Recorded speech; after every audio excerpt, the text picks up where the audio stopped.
So this is a very interesting and powerful video. And if you have captured the message coming out of this video, uh, if you analyze it, I think the message that all of us are getting is just like the sapling, which has got all the resources available to support its growth, right? So the sapling is growing in the soil. There would be someone, who would be watering that sapling. There would be sunlight which would be available to support the growth of the sapling. So these are all resources which are available for sapling to grow. But at the same time, sapling has to take its own responsibility for its own growth. So it cannot shy away from taking that ownership for its growth. So same holds good in the lives of all of us. So while the entire ecosystem is available for us to take support from, so there are different resources, right? So if we take example of our own lives, there are different resources such as colleges, training centers, corporates, different websites on the internet, mentors, subject matter experts, books. So all these resources are available for you to make use of. But ultimately, it is going to be your own journey, and you have to take ownership. You have to take complete responsibility for your own growth. So later on, I'm going to quickly talk about AMCAT.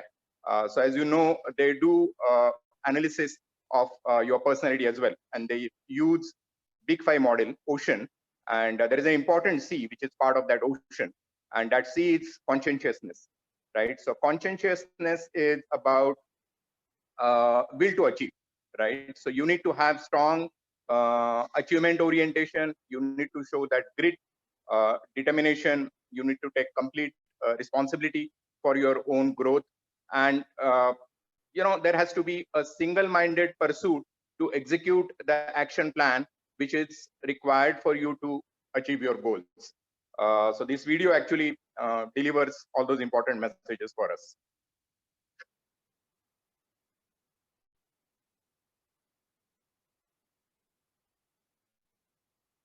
All right, let me quickly walk you through the agenda that we have designed for today's webinar. So, in a short while, Anjali will walk you through the key components of AMCAT employability assessment test, Automata and Automata Fix. So she'll quickly introduce these two components. And then we will come to an important part of this webinar. So you might be making a few mistakes as a beginner programmer, right? And there is nothing to feel bad about them. So the idea is not to make you feel bad, but all of us, while going through the initial stage of our career as a programmer, I think we have all made those mistakes. So the whole idea is to make you aware of those mistakes and help you spot the signs of those mistakes, and then whatever you can do to avoid them. I think this particular module will actually help you learn all those things. Uh, as you might be aware that professional programming is all about good coding habits, right? So you must be aware of some good practices. I would not necessarily call them best practices, because all these practices are going to continuously evolve. Whatever practices are supposed to be good today, maybe tomorrow they might be outdated, and some new practices will evolve. So all these good practices you must be aware of, which you should use for attempting Automata and Automata Fix modules of AMCAT. So once you understand those practices, then Anjali is going to actually conduct a workshop. So that will happen in the second part of this webinar, and she would encourage you to solve some sample code development for Automata and Automata Fix. And then towards the end of the session, we will be happy to take your questions. So feel free to put in your questions in the chat box, and maybe later on towards the end, you can actually unmute yourself and ask those questions, and both of us will be happy to take them. Sounds good? All right, so quick introduction about AMCAT. I think most of you must have already gone through this test. So it's an AI-based computer adaptive employability skills test, which evaluates job applicants on different areas. So why it is adaptive? Because the next question in any section of the test will depend on your response, to the previous question. So there are some important modules which are part of this section, and most of you must have already experienced that. So communication skills, logical reasoning, quantitative skills, personality traits, and job specific domain skills.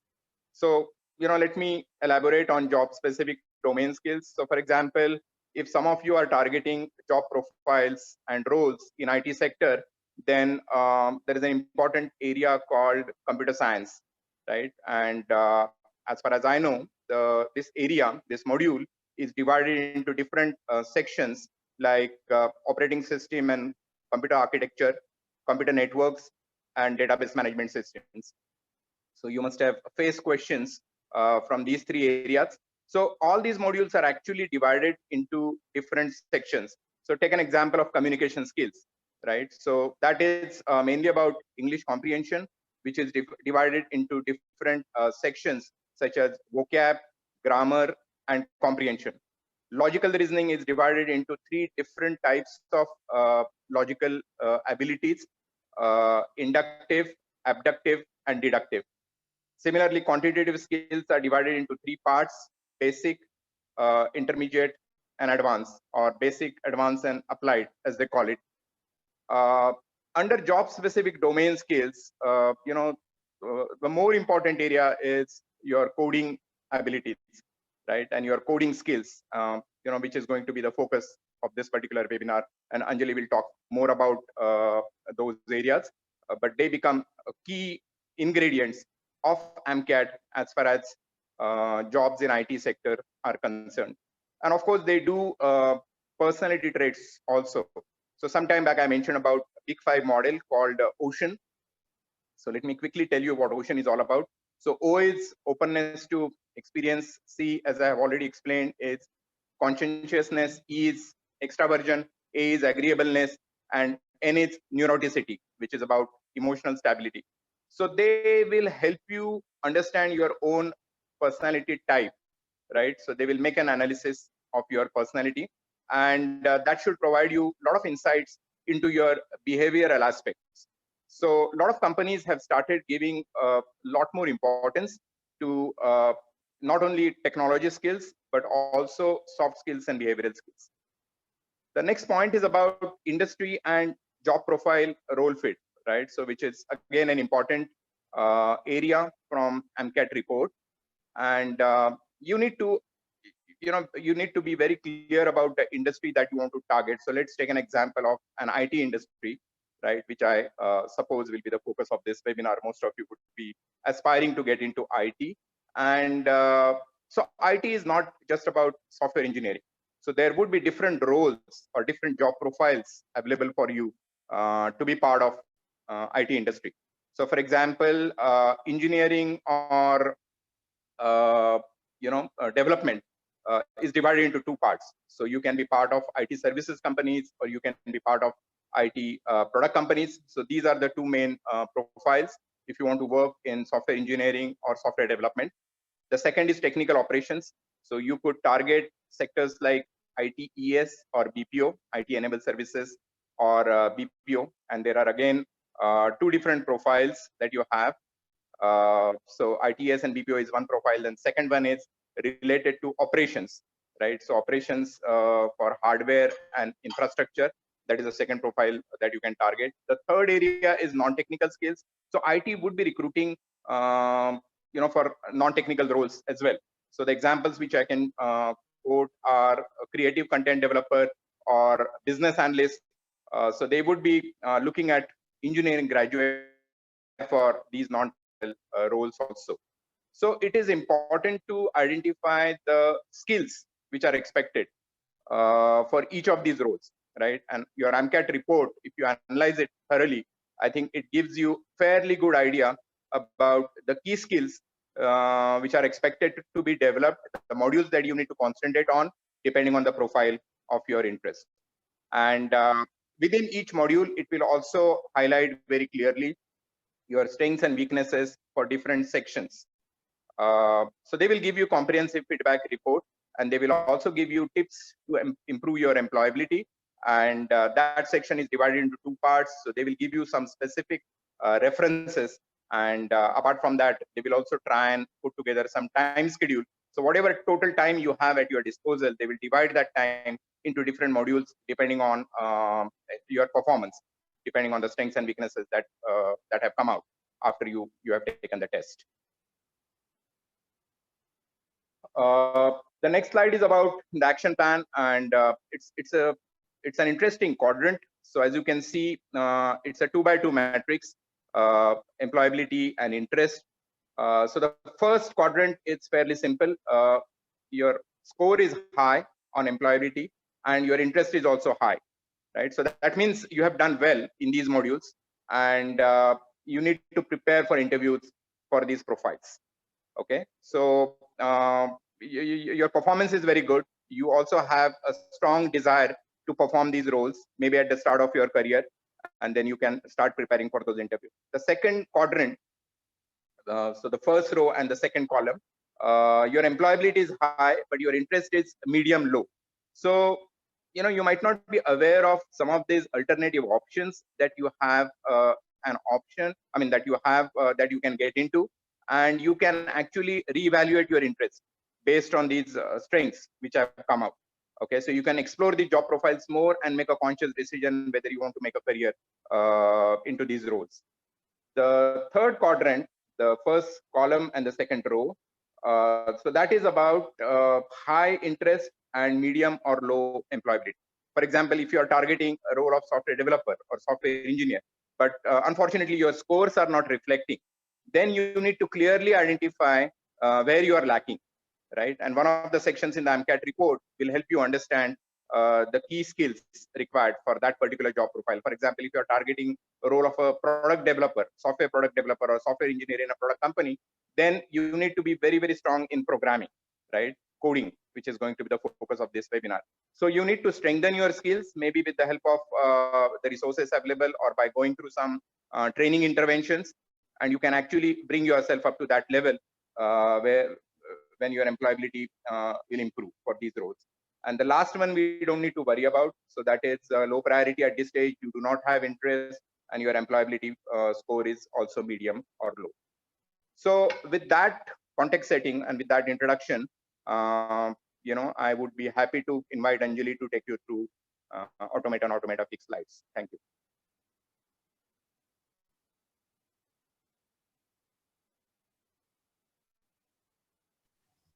Hello everyone.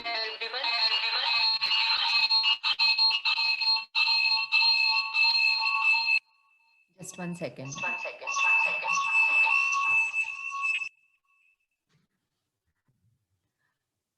Okay. So the thing is, we are sitting very side to side, so that's why it's that echo is coming, but that's not an issue right now. Okay, so I would first of all like to thank Swati ma'am, and I would really appreciate her initiative of you know, conducting this webinar. And I thank her for giving us an opportunity to share our experiences with such interesting students. So my whole motive here is, see, I have worked in the industry as well for about 12 years, or total experience is 21 years, and also in the training. So I had a few freshers or you know, few experienced peoples also on the board who were deployed directly on the project, and there I had seen many challenges which the candidates were facing, and also the people from management side, or actually myself, who faced really some basic issues in, you know, getting them aligned to the project. So I have seen all these challenges very closely. So I've based on those experiences, now we are conducting the courses, and we are trying to deliver, you know, the best that we can. So I would definitely try here as well to give you few ideas about how to crack automata or automata fix. Our focus for today's webinar will be based on will be totally on automata and automata fix. But I can tell you whatever discussions we are going to do here will be useful in cracking any coding round. Let it be now basically automata or this AMCAT actually is based used by IT service industry. But if you are trying for some niche company test or something of that sort, then still there the coding round that you have to crack will need these best practices to be used during the evaluation. So let's get started with the automata first.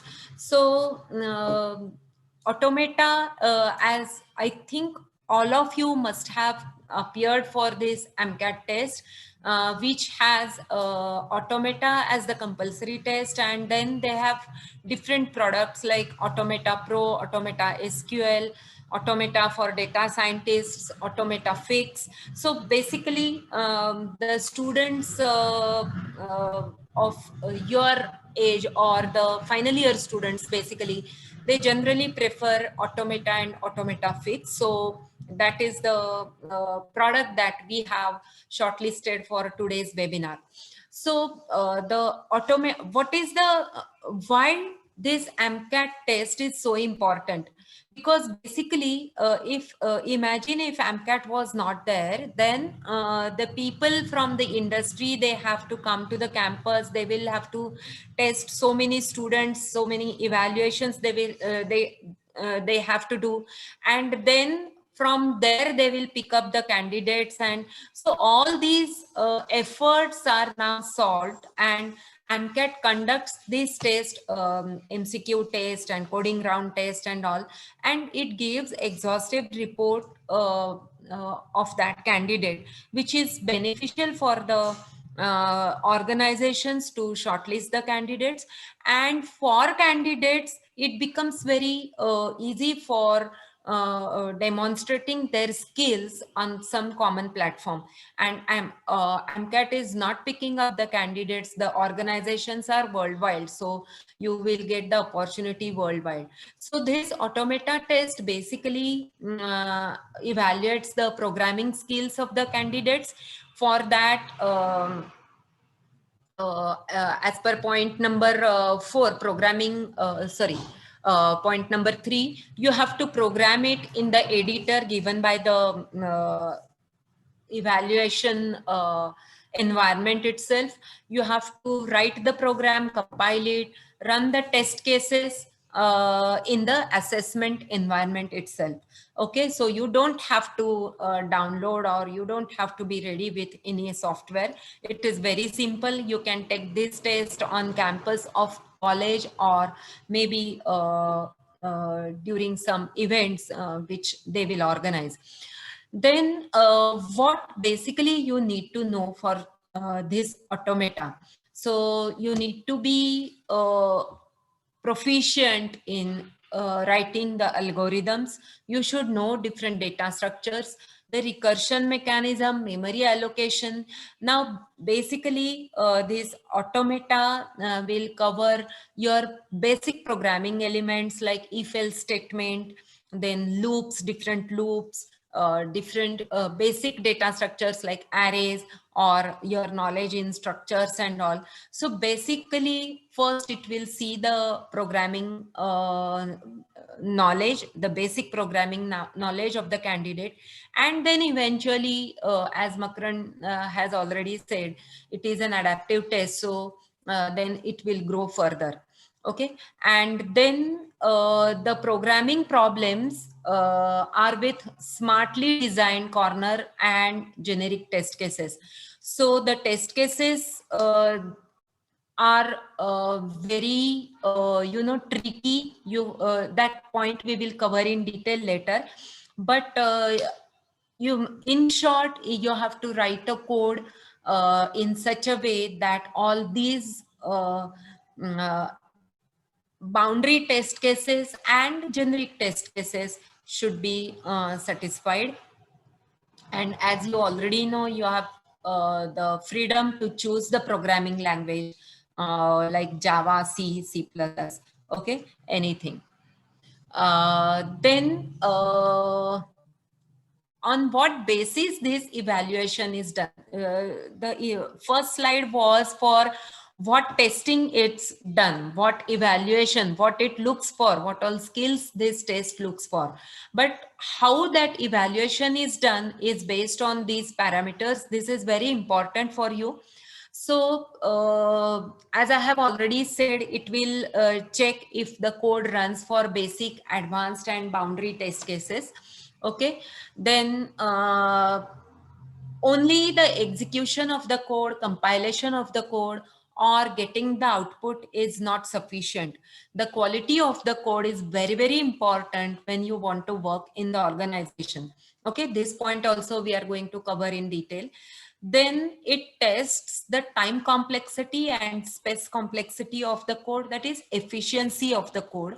Okay, then what all warnings you get at runtime, or some timeout errors are generated during compilation. So that will be one of the factors during the evaluation.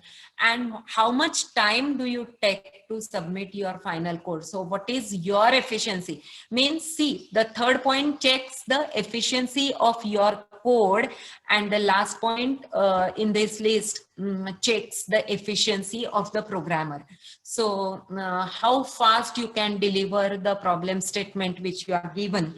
Because why this point is also very important, because when you are deployed on any project, remember, you are every second is billable to the company. So they will try to extract as much as possible from the programmer. So that's why efficiency of the programmer also will be tested. So in short, competency is measured with automata evaluation is programming ability, functional correctness, and programming practices. Okay, based on these three, your evaluation will be done for automata. Now, just for our reference, I have taken a few sample reports of our student, one of our student. He in this report detail, first point is what total number of problems and what was the total time that was allocated for this automata test. So 2 problem statements were there and 75 minutes were allocated. And below that, in the scores table, you will see programming ability score and programming practices score. So now you can relate to these two scores, I think, because we had discussed these things, what is practices and what is programming ability. Okay, so programming ability is, this score measures the ability to write the correct, thorough and efficient code for a problem. And so it should pass all test conditions and all. Okay, the time complexity will come under this criteria of programming ability. And programming practices, this score measures the use of best practices in programming, programs, industry, readability, security, etc. So this point we are going to cover in detail, because the students, they focus only on the correctness of the program, but this programming practices skill side of a programmer is generally ignored part. So that we will discuss in detail. So here also, if you see, this is a very bright student actually. So if you see, programming ability score is 5 out of 5, but programming practices is 2 out of 4. So we should try to get 4 out of 4 there as well. And it is possible if you follow the template that I will be sharing with you. So if we follow that, then it is really achievable score.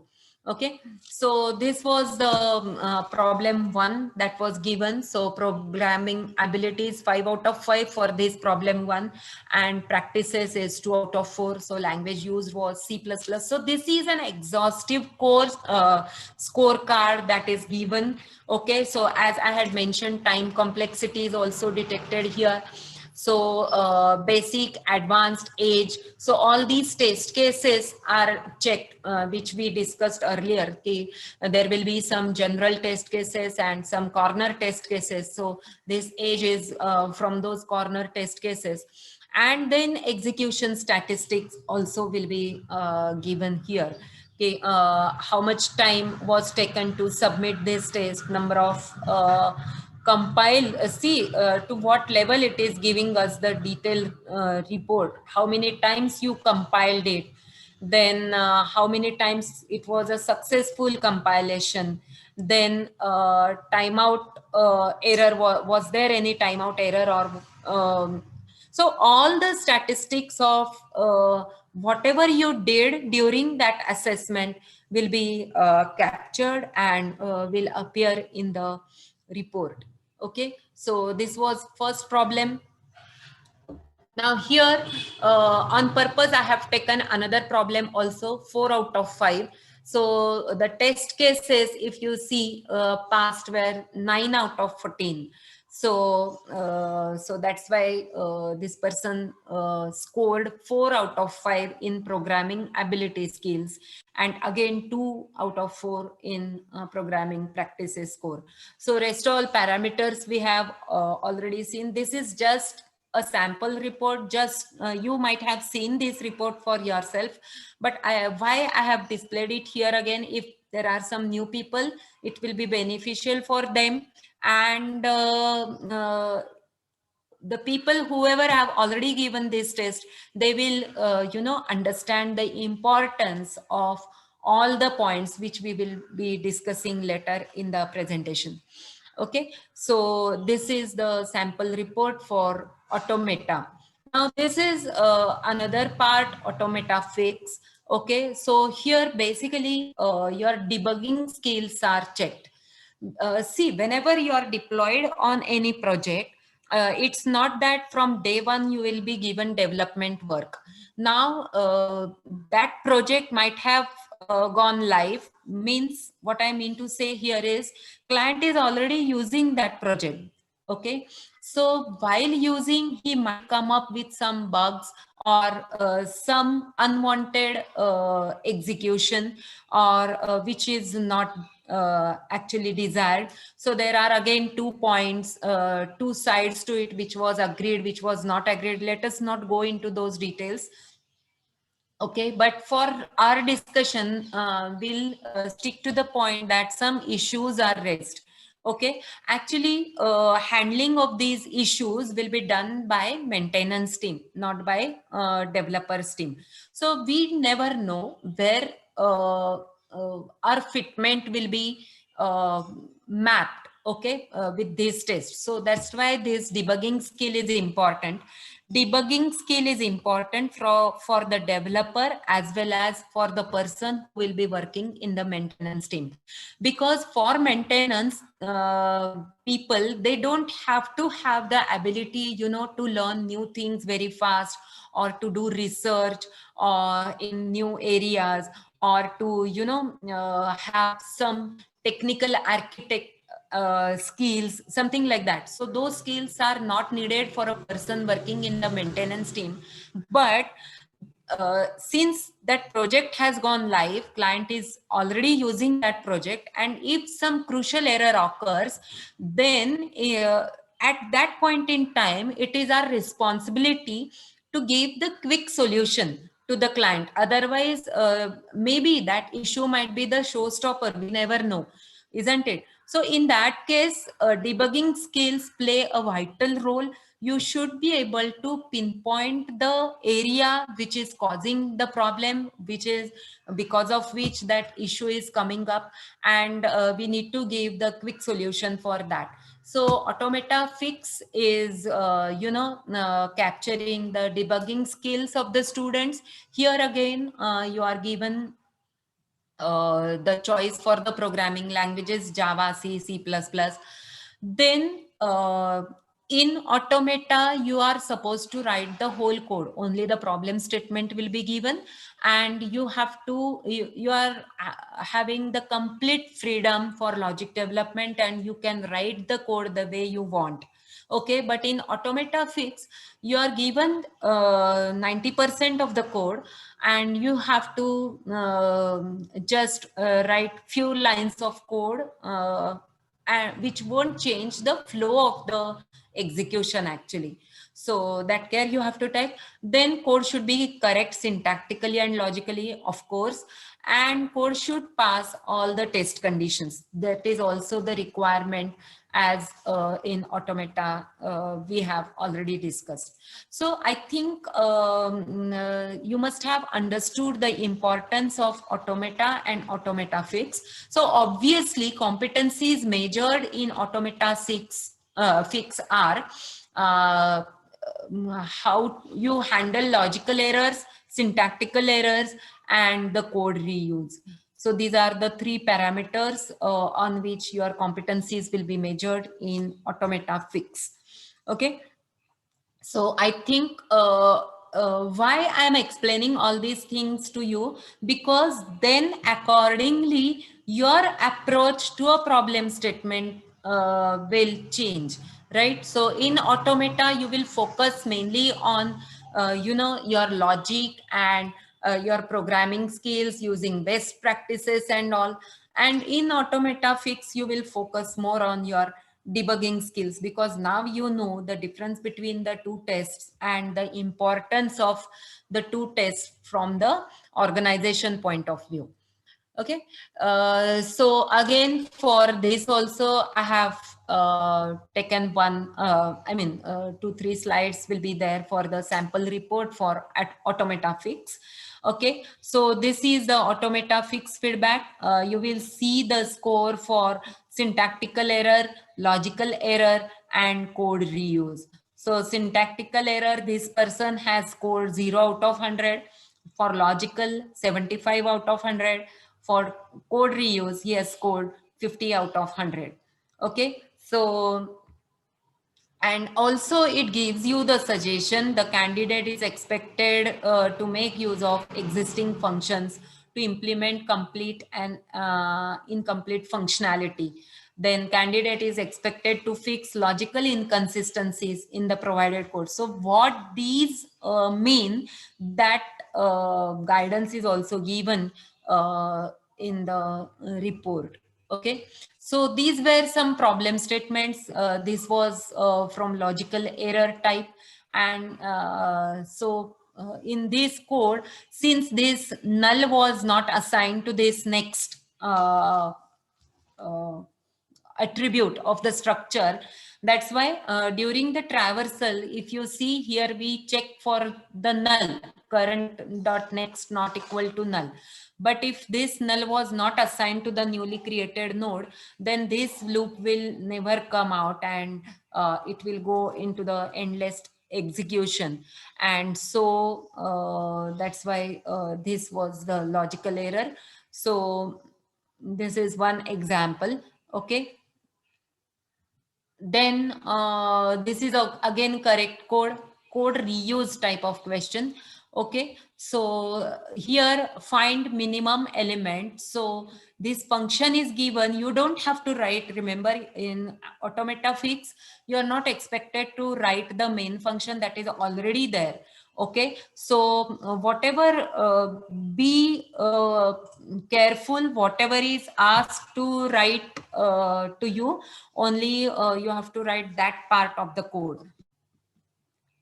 Okay, so here find minimum element is the code that was supposed to be written, so that this person has written, and test cases passed is 100%.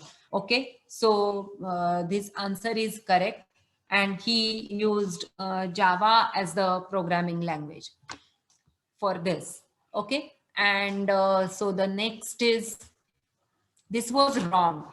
Okay, so the correct answer was not found out, and so it was syntactical error correction. So language used is C++, and so if you see in syntactical error, this person secured 0 out of 100, and for logical, I think 75 out of 100, and for code reuse, he secured 50 out of 100. Okay. So this was about the sample report of Automata Fix. We will be discussing these in detail again. Okay.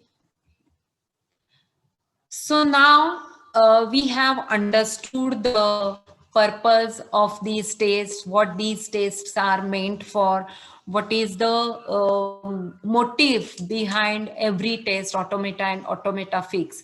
Now let us see how to, what all errors are made as a beginner programmer. Okay, so now I will play one small video, and after looking at that video, just let me know what is your takeaway from that video. Okay.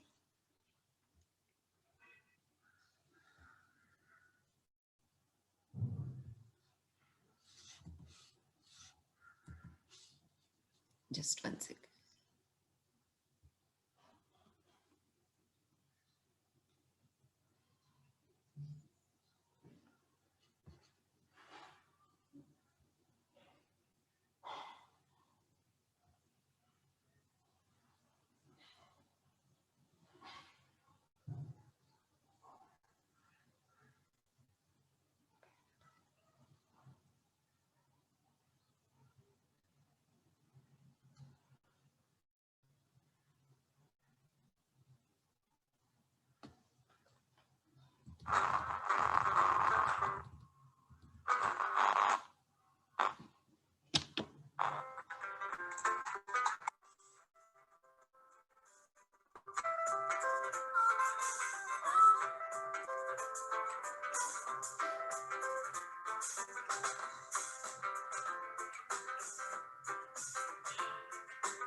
Yes.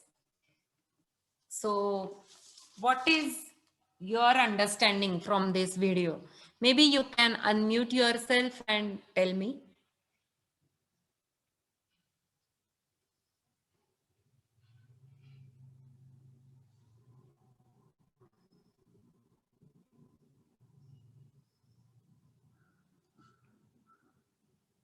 Hello. Yes, madam. I guess the participants they cannot unmute themselves. Okay, okay. Yeah, and would anyone like to speak? They can just raise their hand so that we can unmute them. Pranav Kadam.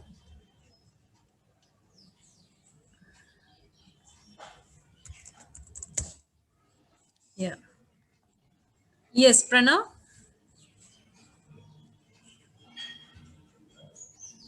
You can talk.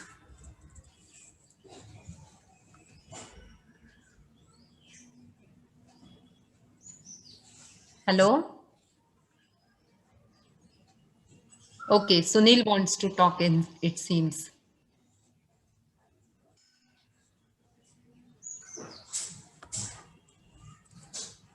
Sunil. Yes, Sunil. You can ask your question. Please unmute yourself and ask. able to hear me now? Yeah, we can hear you. And So what what I is your Yes, ma'am, you tell me. Yes, yes, yes.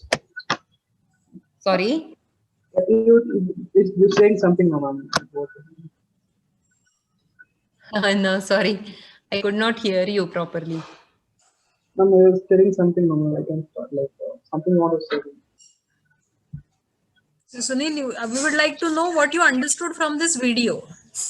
What Okay. is What I understood is that like if you don't know anything like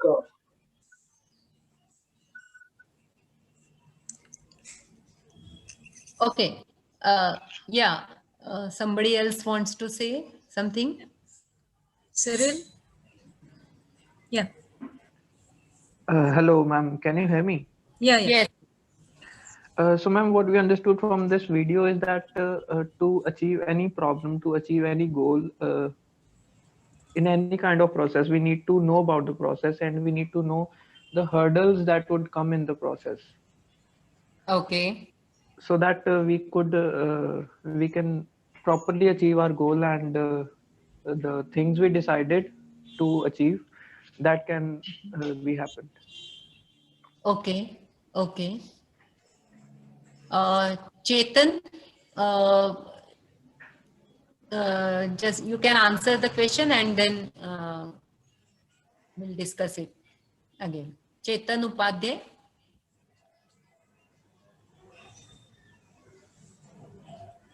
Yeah, go ahead. I guess there is some problem with connectivity. Yeah. We can move Okay. ahead. Yeah.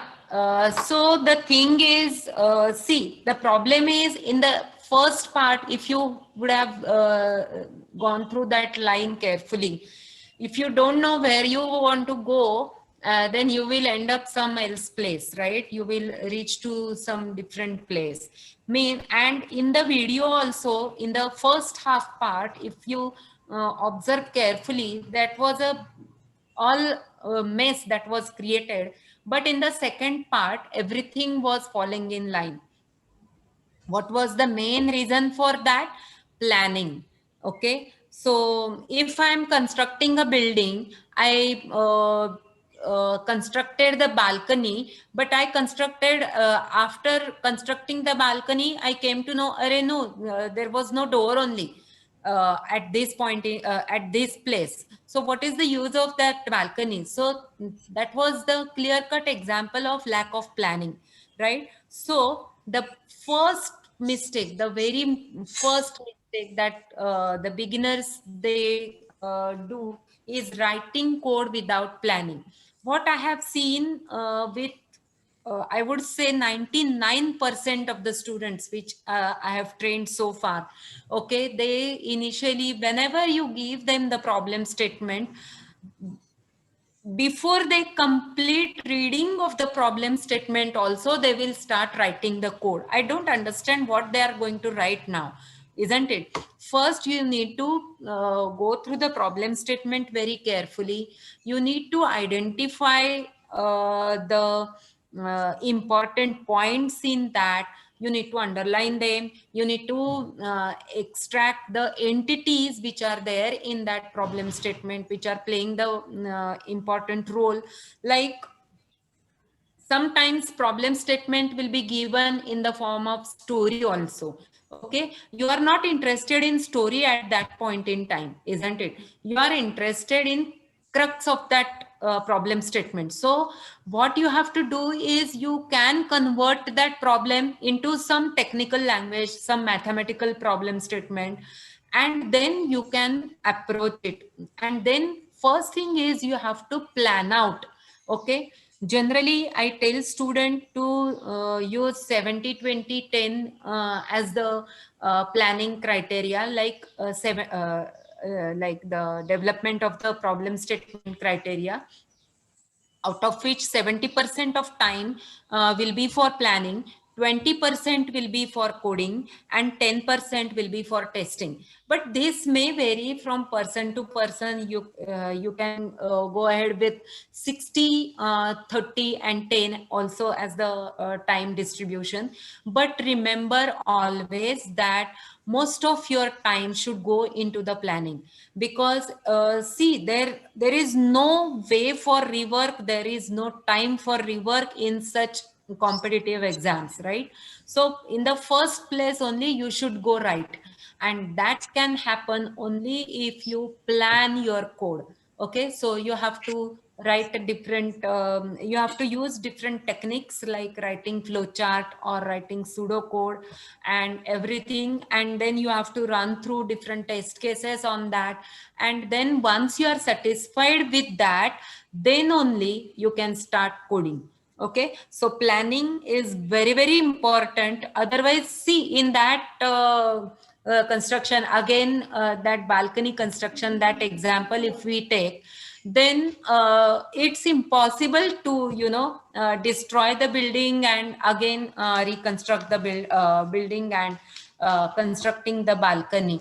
So that's why planning is very important in your complete development phase of the code. Okay, so analyze the problem statement, explore it, plan it, write the code, endorse by yourself. Okay, and revise it, run through different test cases, and then you can you know, actually transfer it to the code. So what can you understand from this? Always code as if the guy who ends up maintaining your code will be a violent psychopath who knows where you live. I really like this quote by John Woods. Okay, so it's actually a best fit for any any person from the maintaining team or the person who will be writing the code. So what care we need to take? So basically, see, when we are working in the industry, when we are working on the project, we should always keep one thing in mind, that whatever code I'm going to write, that will be with me only for this day. After this is not going to be my property. This is going to get published in the public domain. Okay, so all the people across the globe who are working on that project are going to use my code. So they should be they should understand my code very clearly. So my code should be readable, and that's why that industry practice is very important. So your code will be tested against this industry practice. So what does this statement means is, see, the scenario which we discussed, that there are some issues raised and maintenance team has to maintain your code, so they will have to go through the code. Suppose those people have excellent debugging skills, but if that code is not up to that level, then again it becomes a headache for the maintaining team. And that's why it is written that you always keep in mind that he is a violent psychopath and who knows where you live, so he will come to you and look at you. So the bottom line is you have to write the code very clearly, and it should be a readable code. Okay, so underestimating the importance of code quality is the second mistake, which affects the quality of the whole project also. Make a right choice. So what does this picture say? Means this is basically related to different data structures. So data structures are nothing but the containers for your data. So can we say from this that this is the best container? No, all the containers are good, but they are best for that particular purpose. Okay, so that one thing you should always keep in mind, ki there is no such data structure that is best. Okay, that in any scenario you should go ahead with this data structure. Like if you consider this, the first container, it can hold that curd also, but imagine the space complexity, right? So considering time complexity, space complexity, you have to make a right choice of the data structure. So not using the right data structures is the mistake number 3 that many people do. Okay. Then now see, I'll be showing you 2 pictures. One is this Macy library. Okay. Now imagine this is the condition of my code. Okay. My code is not at all organized. Okay, so organization of the code is very important. You should have proper directory structure for your code. All utility files will go in the util folder. All the front-end files will go into the front-end folder. So there has to be some proper organization of the code so that whatever file I would need, that I can find quickly. Okay, but now if this is the condition of my code and if I want to place one more file in there, what is my normal tendency? अरे ये तो पहले ही में से कहीं पर भी रख दो, isn't it? That is the mentality that we carry, every one of us.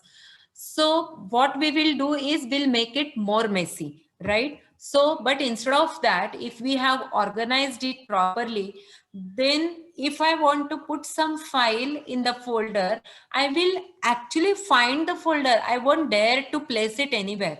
Okay, so making existing code worse is the another problem that the beginners they do have. They don't understand the importance of the directory structure.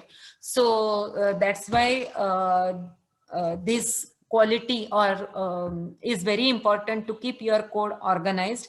And this is the mistake number 4 that we generally do. Now, this is something would be needed in your automata fix. Okay. So nothing is interesting if you are not interested, like, right? And if you see here, there are many balls of rough paper. Okay. But that bulb is there. Means what? See, all of them are errors actually.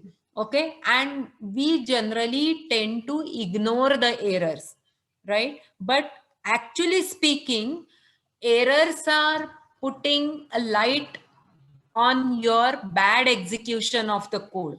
Okay, so errors play very, very important part in the development of the code. They give you the guidance ki, arey, yahan par code is going wrong.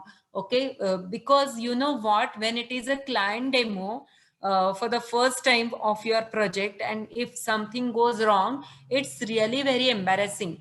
So actually errors are our helpers, but we our attitude towards errors is very wrong.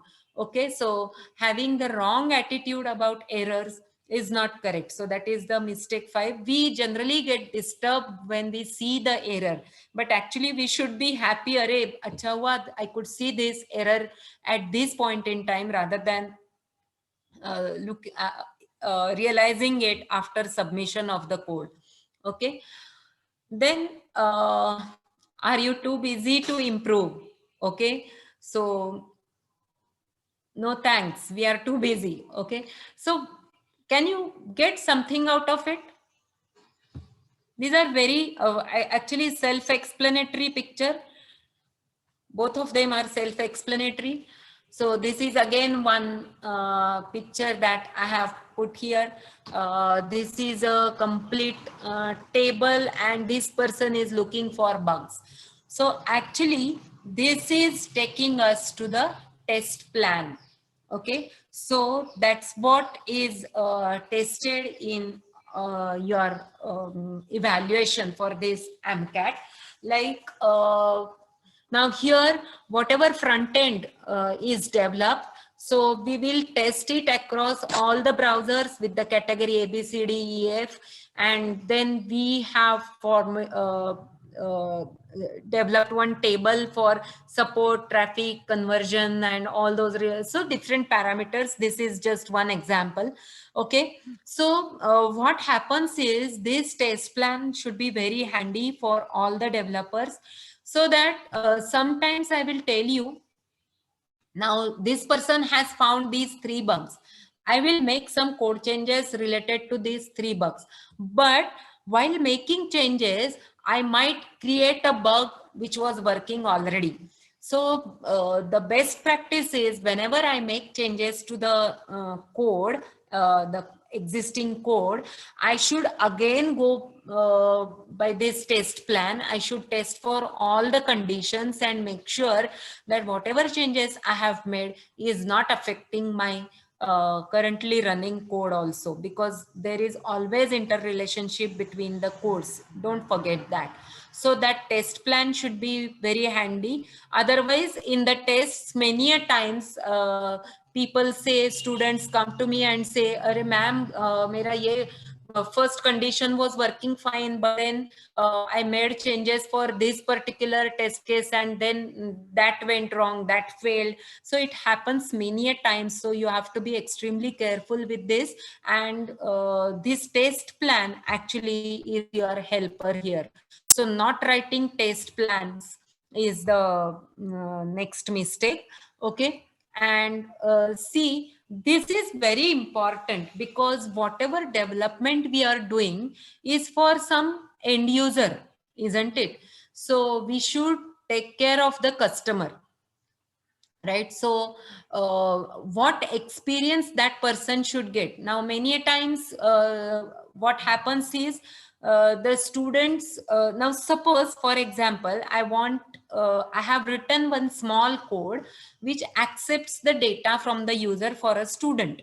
Okay, now see, this is very simple scenario. I have accepted the first name, last name, the roll number, etc., the marks, and then I ask the person to enter username and password. Okay, now in this particular case, username is entered correctly, and while entering password, that person made mistake. It didn't went through the validating rules of that password. Okay, that password should be of 6 characters, or at least 1 capital letter should be there, some special characters must be there, so on and so forth. So I had put some validation rule there, and that whatever password this person entered for while creating his login went wrong. Okay, now many students, I had given this as an assignment actually here for my students. So many of them, what they did is they through the exception, they came out of that function and do you want to enter the data, and then they again made the user to enter all the details just because that password went wrong. This is very wrong way, isn't it? When everything else was correct, 99% of the data was correct, and only password went wrong, means I need to ask user only to enter the password, not the whole data again. So that is the example of taking care of the customer. So not targeting the end user experience. This is very, very important parameter. And it's not that it is considered only in the commercial projects, but in the tests also it will be seen. So this was the example from my test only. Okay, so for a programmer only. So for internship, I used to conduct some tests. So just to check the knowledge of the person. So that time I had given this question. So many of them failed in that. So be aware that you are writing the code not for yourself, but for somebody else. Okay, that care we need to take. So these are all mistakes basically which we need to take care of. These are the primary mistakes. So one I had not mentioned here, but in the slide, but during the discussion, I mentioned that our code should be organized. Okay. So now this is the standard template for good coding habits. Okay. So this is actually the summary of all the slides which we have come across. Okay. Till now.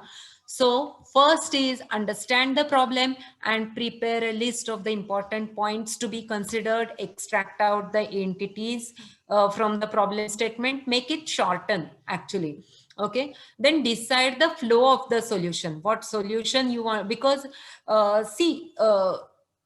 looking at the problem, you will suddenly come up with some solution, but don't rely on the first solution that comes to your mind. Okay, try to optimize it. Is there any other optimized solution which will reduce the type complexity? So that also you have to check, and then decide the flow, how your code will be written.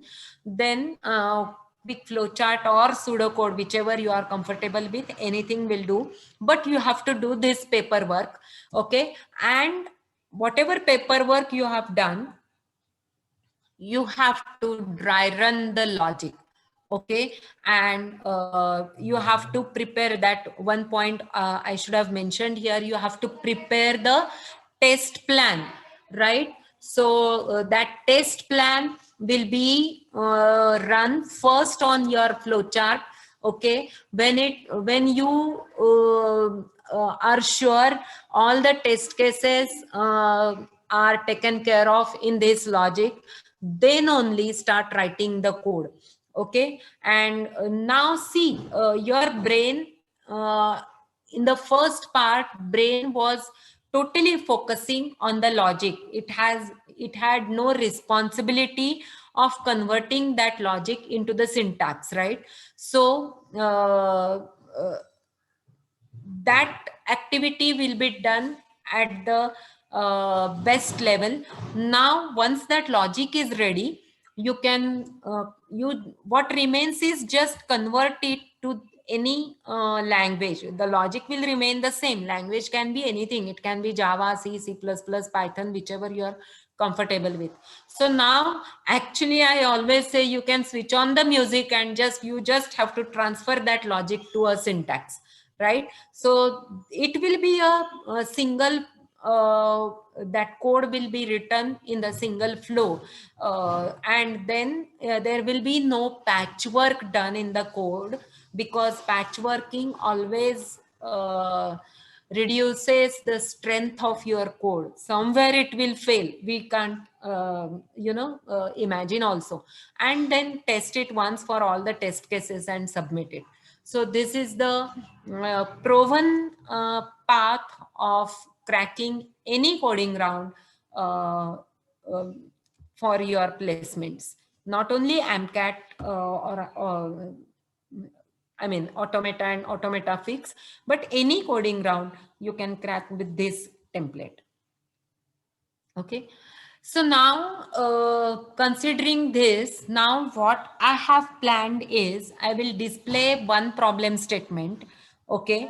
And what we will do is, actually I have planned two activities. For the first activity, one of you as a volunteer will come forward. That person will share the screen, and for that particular problem statement, following all these steps, we will come up to a solution. And while that person is developing or growing the solution using these steps, all of us will note down our suggestions on that process. Okay, so that will enhance your understanding about this template, and you will understand the importance of it also. And in the second problem statement, what we will do is I will display that problem statement and all of you will work on that. So that time limit will be there for both the cases.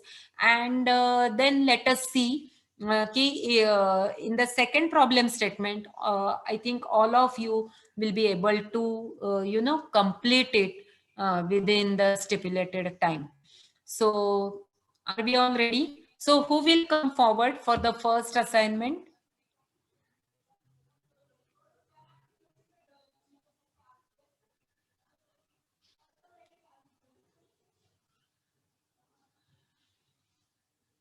Hello?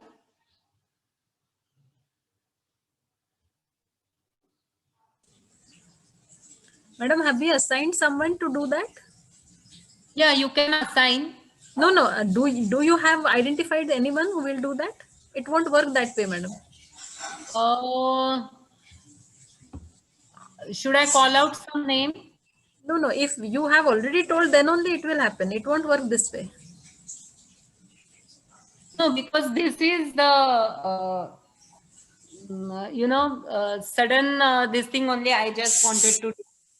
I guess we can go ahead with the talk, madam. This is difficult now because we don't know. The students are also not ready. No, we haven't told them this activity earlier. Okay, but can they not try with the problem statement? This flow is there, so we can help them. Actually, I just want to let them know that following these steps is very important. So on the spur, actually in the exam also, they will be facing the same scenario, right? So if somebody is ready, then maybe they can come up with the I mean, they don't have to perform here anything. They just have to volunteer the problem statement. So nobody would be interested with this?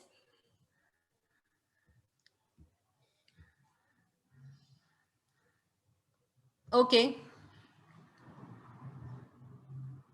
So basically the problem statement is very easy.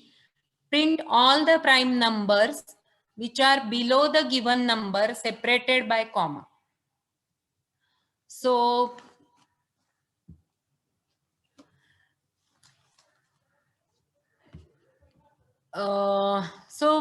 ma'am, can you suggest me then what we should do? Because as we discussed earlier, these are the assignments which we want to conduct here. So should I ask them to conduct by themselves or what? No, we can solve it here. We should show how to solve. No, I have the solution slide, but I want We'll show them the solution. Yeah. We will be showing the solution, madam. directly solution. Yes. Yes. Okay. Okay. So basically print all prime numbers. So in this, what we want to know first thing is what is prime number. Okay, so you need to know some basic concepts in maths also. Then which are below the given number separated by comma. So maybe we will be declaring one array. Okay, so that data structure we need to finalize on. Okay, so now if we want to go through this understand the problem statement and prepare a list of important points to be considered. So what all important points I need to consider here is first thing is I need to know the container for these numbers. So the simplest container I can think of is an array. Okay, and I need to know what is a prime number, right? So prime number is the number which is divisible by itself or 1, obviously, but it is not divisible by any other number, right? Now decide the flow of the solution. So basically what I need to know is once I know what is prime number, then flow means what I'm going to do. First thing might be I will be accepting the numbers from the user, or I might be having some static numbers already given in the array. So that depends. So that would be my first thing, means my array should be filled. Somehow my array should be filled. Okay. In the next part, what I need to know is from these things, I need to find out which is the primary number. So first it is for sure that I have to traverse the entire array, right? So my loop, the outer loop will be for all the arrays, that is the length of the array. So accordingly, I will start drawing the flow chart. Okay, and then the first number in the array is say 12. Okay, so what I'm supposed to do is I need to divide that number to find the prime number, the simplest way, we can make it more optimized, but the simplest way is 2 to 11. Okay, I need to divide that number, the numbers 2 to 11, and then if that number is divisible by any of these numbers, then it is not prime, else it is prime. So suppose we want to go ahead with this logic, then I will draw a quick flow chart for this. And then once I have drawn the flow chart, then for all the test cases, for number 1, for all the boundary conditions, that is the first element in the array, last element in the array, for all the general numbers, if the number is 0, what will happen? If the number is 1, what will happen? For all these cases, I will run through my code, and once I'm satisfied, yes, it is working fine, then I will write the code and test it. So suppose this is input 50. So now for all these numbers, okay, so the thing is are below the given number. So now here it can be an array of 50 numbers, or now here from this problem statement, I'm accepting this 50 as the number. I'm not considering array here, right? So that is the mistake, right? So prime numbers below 50, below the number which user is accepting. So I will scan the number here. Okay, that is 50. So from 2 to 50, I will run my outer loop. And then here I'm just checking if it is divisible. So for divisibility, I have to use this modulo, and then this whole logic will work. If that is 0, then I just don't want to test it further, right? Because it will just increase the time of execution. So I quickly want to exit from this loop once that number is not prime. So this break will take me out of this inner for loop, and this I will get incremented. So it will go to the next number. So this is how I will traverse further. And when CT is 0, means for all the numbers when it has traversed, means CT was not 1. So CT here is working as the flag. So if it becomes 1, then because this for loop will exit from this for loop in 2 scenarios, either descent exit or exit because of this break. So that we want to identify here. And if CT is 0, means it didn't go inside this if condition. So means that is a prime number, and we'll place a comma and write that number. And if CT is 1, we will not print it, it will go to the next number. So this is the logic. See, the questions are of this level only. I have in the end, maybe if time permits, I will just pop up the list of different questions which are generally asked in this automata. Okay, so basically if you follow this template, I'm sure you will always reach to the final solution. Okay, so this was one example. And find the GCD of 2 numbers. This is again another example from automata only. So here again, if you see, we are accepting 2 numbers, and so here GCD, first thing is you need to know what is GCD, right? So here what we have to do is, when we get to a number, okay, so till n, I mean m and n are the 2 numbers, okay, which we want to find out the GCD, and this I will be till m or n. So this is the double AND. Now you should know the meaning of this double AND and single AND. We'll not go into those details right now because we are not here to learn the syntax of the language, but we should know the meaning. So these language element knowledge will be tested in these automata or automata fix, because these are very, very basic programming language elements, and we should know the difference between them. What will happen if I put the single and here? What will happen if I put the double and here? And because they are all going to contribute to the time complexity, and we want to write the code as efficient as possible. And so that's why so with this, now this logic, I don't want to go into the details of this logic. This is the simplest solution here for finding out the GCD of two numbers. So the problems will be like this for automata. The difficulty level of the problems will be easy, medium, difficult. Okay, so I will just show you the list of those problem statements from different difficulty levels. Okay, so these were the sample questions for automata. Now for automata fix, you know that we are supposed to find out, you know, the syntactical error or logical error that might be present in the given code. So see the length of the code, it is very small code that is given. Now you need to improve your debugging skills here, because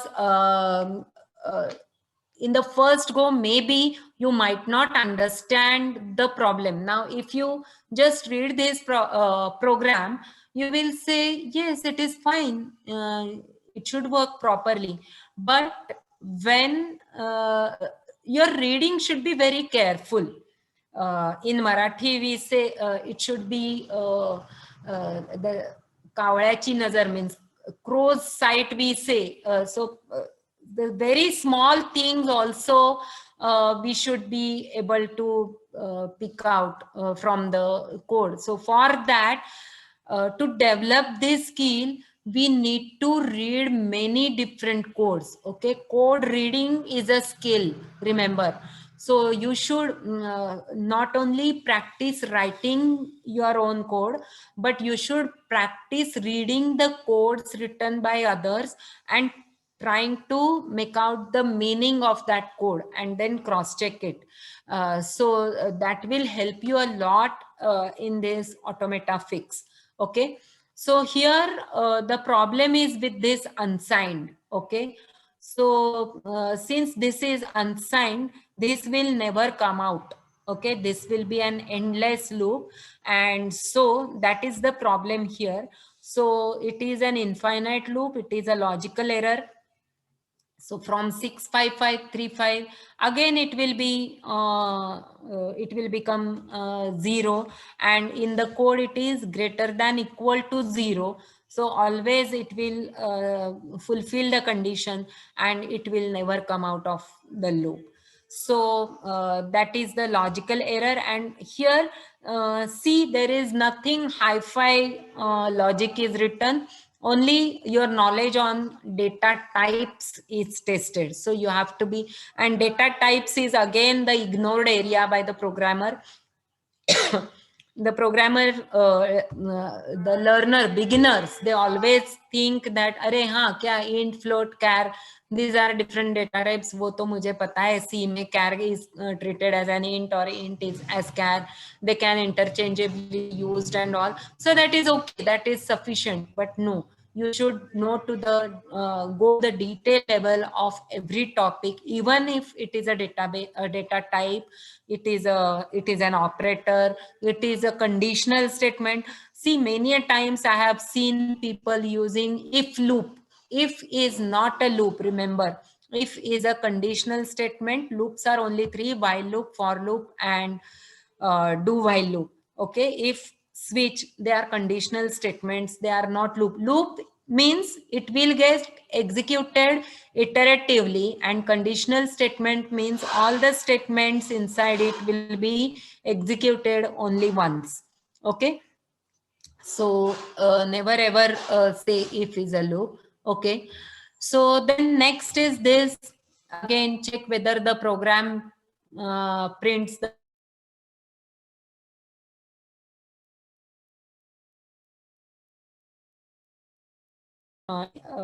we enter 3. So this pattern should be printed.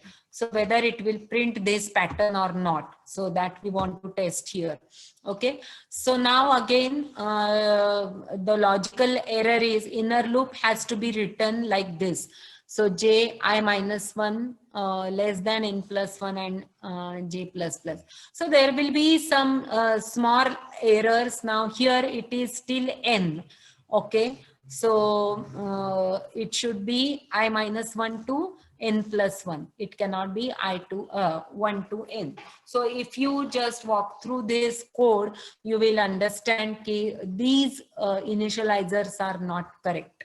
Okay. So so for this, you should be able to read the code. You should develop your skills in traversing the code. So maybe if you are going to spend 1 hour a day for this programming practice, I would always suggest spend 15 minutes for reading through the code and 45 minutes for writing the new code. Okay. So that is the percentage. 1 hour is nothing actually, but that should be the ratio of reading and writing the code. Okay. So that is one thing. Find the greatest of 3 numbers. So this is again one code. It is very simple error here. Okay, if you know the conditional statements, how if else if are written, you will be easily make out. So the easy questions will be of this level only. So don't get panic. Automata fix or automata tests are evaluated for very basic questions. Many times it happens, people they come across very hi-fi problem statements and you know, अरे ये तो मुझे नहीं आ रहा, how will I be able to crack automata or this whole MCAT test and all. Don't think on those lines. It is very simple. Only thing is your basic programming knowledge will be tested, and you should be very clear in that. So that is very important. So here in the if, that bracket, outside bracket is not there. Else if is not written this way, there should be a space in there. So these are very small syntactical errors in here. So we have discussed logical errors, how to make out logical errors, how to make syntactical errors. That's what we have discussed. Now this is one example of code reuse. Just there is a typo, there is a space actually. Okay, void binary to decimal. Okay. And then so this is a sample code that is given to you. If you remember, I had already said you don't have to write the main function. You have to that will be already given to you. You just have to write this function. Now type your code here. So you just have to complete this code, and this is the solution, binary to decimal. So you should know now here what is binary format, what is decimal format. So now here it is binary to decimal. Sometimes it can be hexadecimal to binary or hexadecimal to decimal. So all these conversions you should be familiar with. Okay, so this is how your basic programming skills will be evaluated in automata and automata fix. Okay, so I think that's all for today from my side. Before we end up the session, I would, as promised, I would just try to populate this appendix, okay, in which I have listed down different questions for easy level, GCD of 2 numbers, check whether the integer is prime or not, number is Armstrong or not. So these are some questions. Maybe you can take a screenshot of this, or you can find basically them on the net as well, of easy level questions, then medium level questions. Okay, so now here in the first list, it was just to find the Armstrong number. Now here it is between two intervals. Now see, one thing here is important is the efficiency of the code and how fast you write these codes. So if you practice them well, actually if you could practice only these many codes with the given template, I'm sure you will be able to crack these tests very easily. Okay, so they cover all the types of the questions that see, it's not that I came across that we will take in question and answer actually, but I came across one question key. If we have not solved that question before, if that appears in the test, we find the solution, but there is not sufficient time to implement it, then what? Right? But it won't happen only when you practice at least these many questions, and if you follow the template which I have provided to you. Okay, so if you try to develop your approach, a systematic approach to the given problem statement, then you will never land up in that situation. That much promise actually I would like to give you all. So these are medium level questions and these are advanced level questions. So frequency of characters in a given string. There are so many algorithms for this, but you have to find out the efficient one. How many, what will be the length of the string? How many characters will be there in the string? So depending on that, maybe you have to decide on the algorithm. Okay, so these are all different questions and these are difficult questions. So these are recently asked questions in past 2 years in the test. So print the pattern if the input is 5. So this pattern we want to print. So little complex logic will be there, but pattern display will be 100% there. Many a times it has appeared in the exams. Okay, so so this is story type question which I was talking about before. So from this you have to take out the actual content is very small. Similar to this, there was one problem statement like one person wants to carry all the balls in a bag, and the condition is each bag should contain only one colored ball. Okay, so how many bags would be needed? So we are not interested in these peripheral things. The thing is, we want to have the container which will have unique numbers on them, on the balls. So the problem statement is one liner, and then we should focus only on the logic to implement that problem statement. Okay, so these are different questions actually. So now I'm done. That's all from my side. Now both of us are now ready to take up your questions, and it's not that you can ask the questions now, but these contact details are given here. You can send your questions to Mugdha anytime, and we'll revert back to you. So it's over to you now. Swati madam. Yes, Mete madam, Aparna.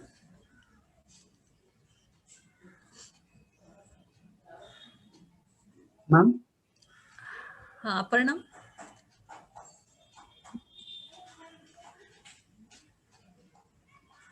Aparna is not there, I guess. Okay. Okay. So what I could see, Anjali, that you have meticulously searched for and just brought the questions. What are the probable questions according to the difficulty level that are asked?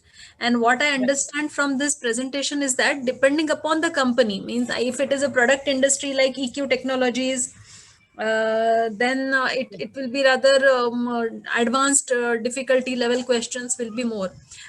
Just a minute. Gagan Aparna Mete, she is unable to log in again. Can we do something for her?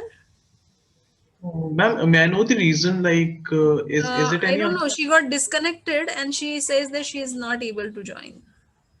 Oh, ma'am, she can join with that same panelist link, or Yeah. tell her to join with normal link. I'll promote her to panelist. Okay. Then this is the option Okay. we Okay. can do. Yes. Got it. Got it. Right. Yeah. So as I understand, Anjali, it is depending upon if it is a service industry like Accenture or maybe Cognizant, then the questions will be of lower difficulty level. Is it so? Is it go that way? Correct, correct. As you rightly said, this difficulty level which we discussed just now was specifically for AMCAT evaluation, automata or automata fix. But if we think of the product companies, niche companies like EQ Technology or Morgan Stanley or Nice Systems, something Right. like that, then their difficulty level will be more. Their evaluation criteria will be more. Sometimes they give you case studies. Okay, you have to build on the database architecture also, and the whole code you have to build. Sometimes actually, when I can give you my own example, when I was working with SunGuard, and we had to recruit freshers. That time even I used to ask them to program, and I used to give them the case study. Now at this level, we were not interested in their actual output. Okay, how much time they do take to code, what was their approach, whether they are organized, which methods they follow, did they do some paperwork, did they organize their code neatly. All these parameters will be tested, and that is the same case that is happening with all these product companies as well, because our many students are placed in those product companies, and we get a feedback from them that this knowledge is very important, and students should try to inculcate these habits from now itself. So as you rightly said, difficulty level for product companies will be much higher compared to what we have discussed right now. Now I'll just request all the participants to please post your questions if you have any, so that we can take the questions before we conclude. Now one question was there which was earlier, which I guess it got answered. It was what do you mean by debugging skills? That was the question. Can we take that? Yeah. Yeah, so debugging skills, as we have discussed already, means you have to point out or you have to find the area where exactly that problem is coming from. So if we are working in Java Eclipse, now the thing is we can do this debugging using breakpoints. So we need to acquire these different skills. So Eclipse provides debugging environment, and then we can put the breakpoints there. And once we send a request, or once we start execution of the code, instead of giving control to the JVM to execute the whole code in one go, we can put a breakpoint and we can stop execution at that point, and from there onwards we can take control in our hands, and we can actually traverse through the flow of our code, and we can easily find out ki, this shouldn't have been here, it should have gone to this function instead of this function, and then we can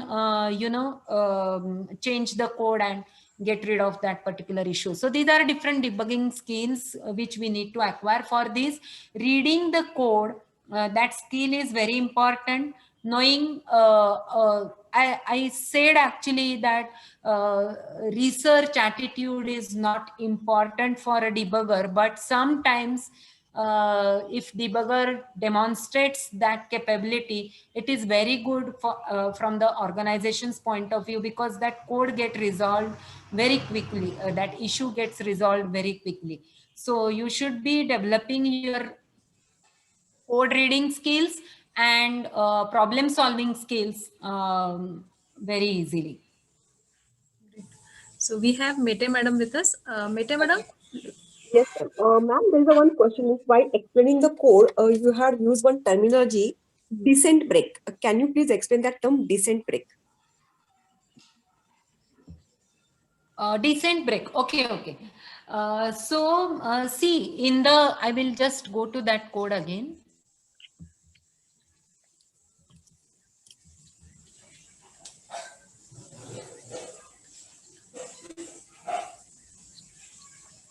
Yeah. So here I have used this break statement. Okay. Now descent, exit and exit due to break. That's what I said here. So see, if you observe carefully, this for loop will be traversed from j equal to 2 till it reaches the value I. If it reaches to value I without entering into the if condition, it will exit from the code decently. It will exit from this for loop naturally, I mean to say. But if it enters in the if condition, it is not going to complete this traversal completely. I mean, it is not going to complete this traversal, but it's going to exit somewhere in between of the traversal. That is the exit due to this break. So that's, we want to capture that whether it has come out naturally or because of this break. That's what I was explaining, and for that we have used this flag. Okay. One more question is there, ma'am. While explaining the good coding habits, there also you have used one terminology, dry run. Yes. So dry run means we don't have actual code in front of us. So actual execution of the code by the editor, like Eclipse or by JVM, is not going to happen. We want to run our logic. We want to traverse the whole logic of flowchart for all the test conditions on the flowchart itself. That is called as dry run of the code.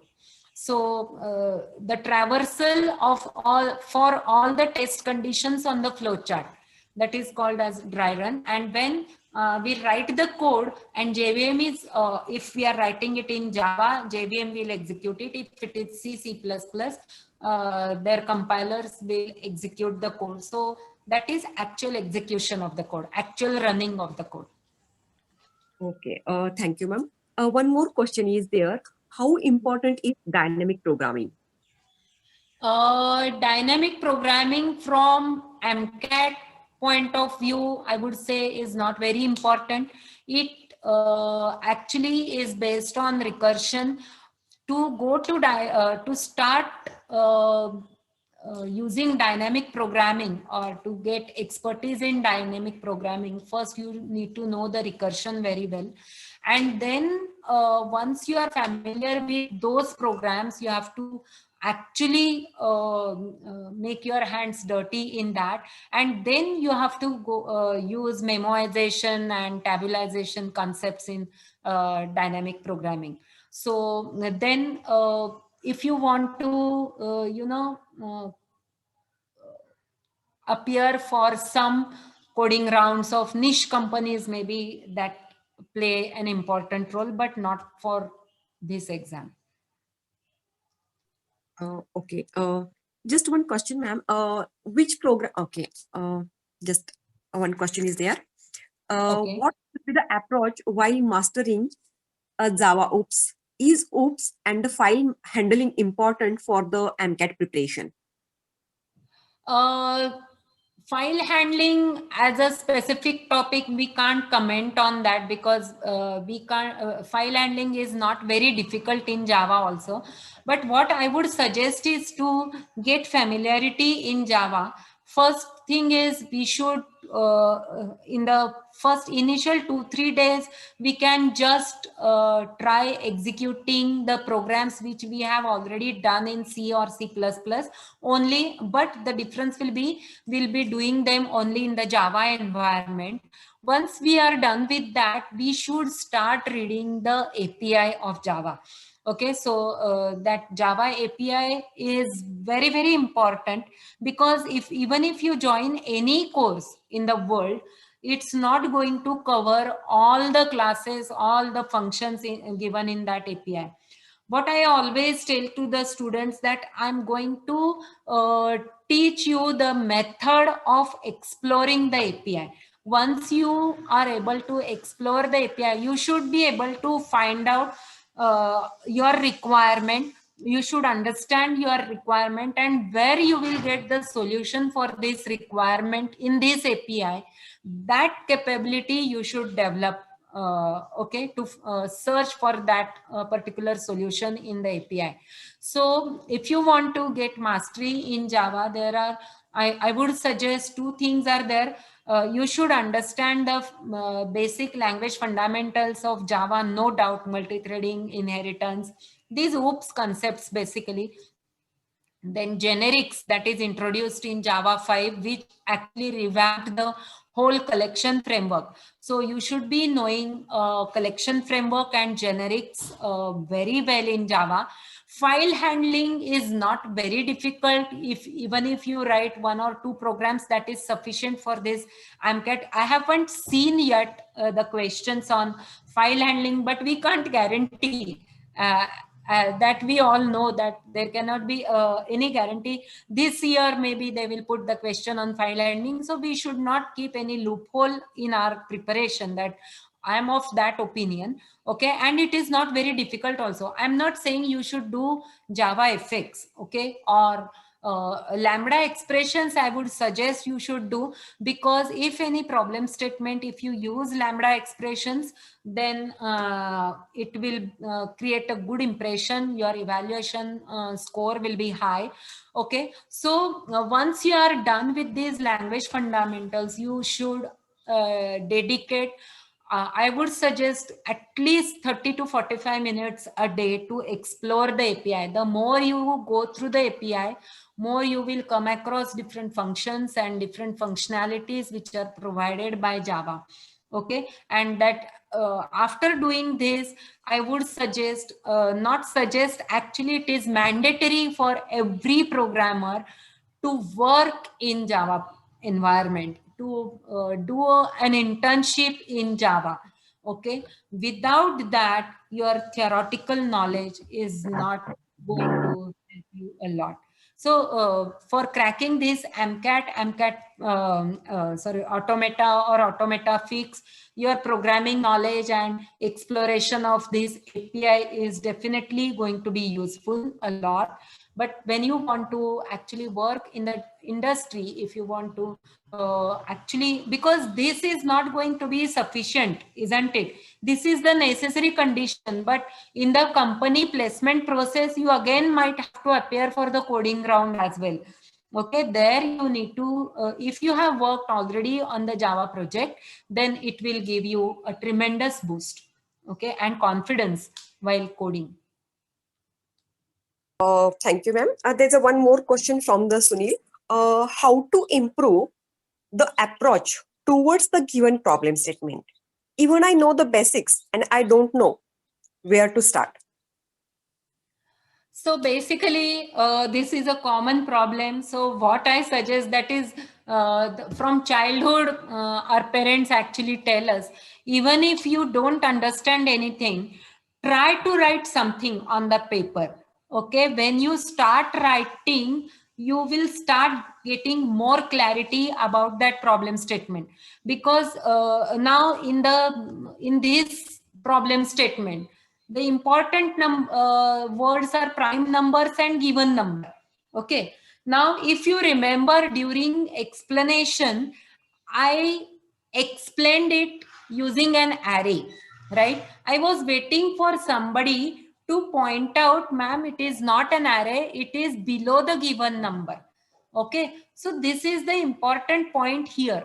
So we should develop the habit of reading the problem statements as well.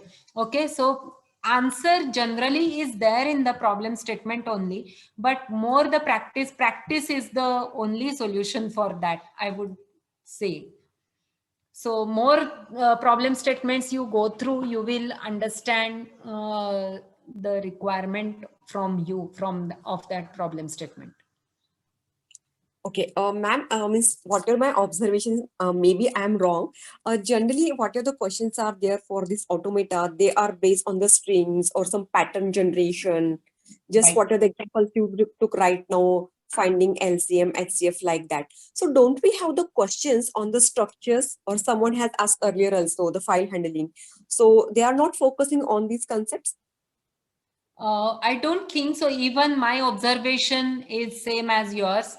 So I haven't seen directly structures are not there, but you have to make right choice of data structure. So if it is a linked list, suppose I want to use a linked list, then definitely I will have to use a structure in my code, isn't it? So indirect usage will be there, but specifically about file handling, I haven't seen any problem in file handling, because maybe the reason is nowadays the data is stored, it's a big data, so maybe data we are storing on cloud, or if it is at the local storage, then we might be using different databases, or some relational databases, or databases like MongoDB and all, NoSQL or SQL databases basically.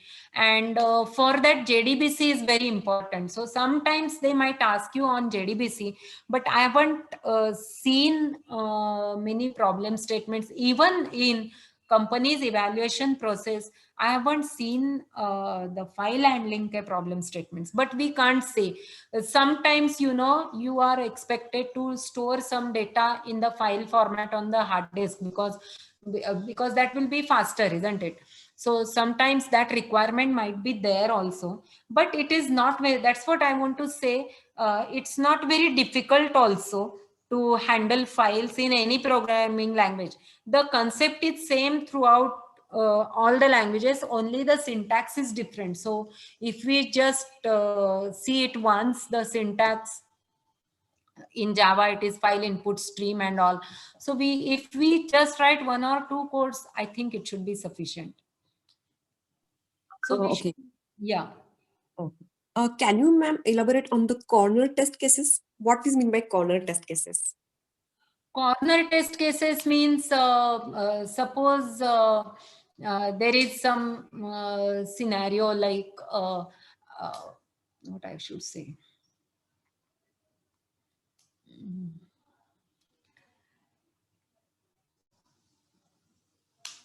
Means the test cases where that particular data might come in yes condition or no condition, something like that, or some in between, or some suppose I want to find out the percentage of students having 80% of marks. So am I considering 80% in this side, or on the other side? So these are all boundary cases, we can say. Corner cases are just the boundary cases which we need to consider. So suppose I'm working on some transaction trading, and some trades are coming to my system, and then I can cater only for 50 trades in 1 minute. Then am I considering the 50th, or I'm not considering? So these are the corner cases or boundary cases will vary depending on the problem statement.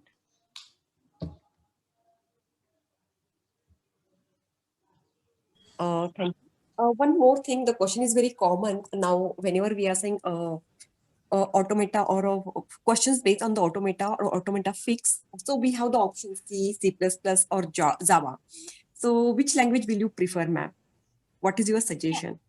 Yeah, so if API is given, if you are allowed to use API, you can go for Java. But speed-wise, C and C++ are generally recommended languages for automata and automata fix.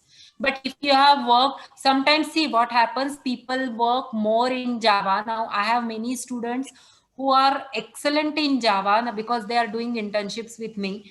But what happens is by that time, their knowledge of C++ or C gets fed up. Gets fed up. So what happens is that time you should not opt for C or C++. But if you are comfortable with C++ or C, then they are the recommended languages. Okay, thank you. As you said, ma'am, intern. Yes, I think we had an interaction earlier also. One of the student, Ronak Agarwal, doing the internship in your company. And I took his internship review. So I guess you were there. Yes, yes. Ayush Agarwal. Yes, yes, Ayush Agarwal. Yes, yes, Ayush yes. Agarwal. Yes, yes. So Okay. many students from VIT also are doing internships. They have done many courses at Winpoint also. So, Yes, yes.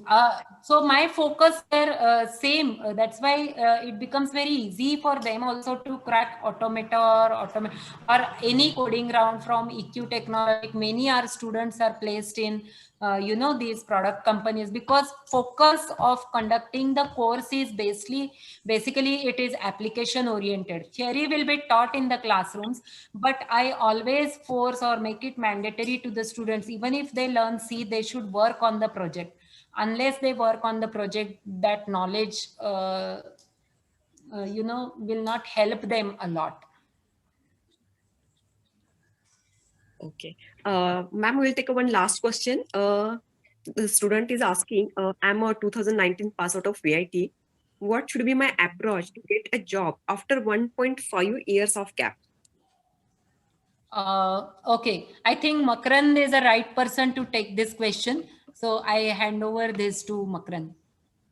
So ma'am, can I know the specialty of the student? Oh. So I understand he or she passed out in 2019. So 1.5 years back. Java programming. He's learning Java programming. Yeah. So the specialization was computer science or IT, right? Abhijit? I guess he's from electronics department. Yes, he's from ENTC. Right. So my simple answer for this would be for him to do proper goal setting. So there has to be a complete clarity as far as his aspirations are concerned. And if he's targeting a career in IT industry, he needs to identify the specific job profiles or roles that he wants to target. For example, if he's looking to target roles like software engineer or software developer for IT services company, then he should go through some job descriptions which are available from these companies like Capgemini, IBM, Accenture, TCS, Cognizant, etc.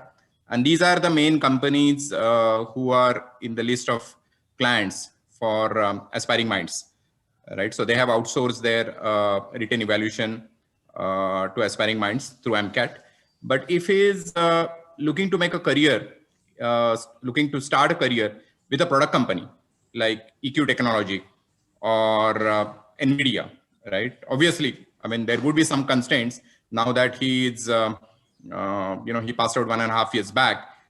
So he needs to find out his constraints and then set his goals, which should be done based on SMART principles.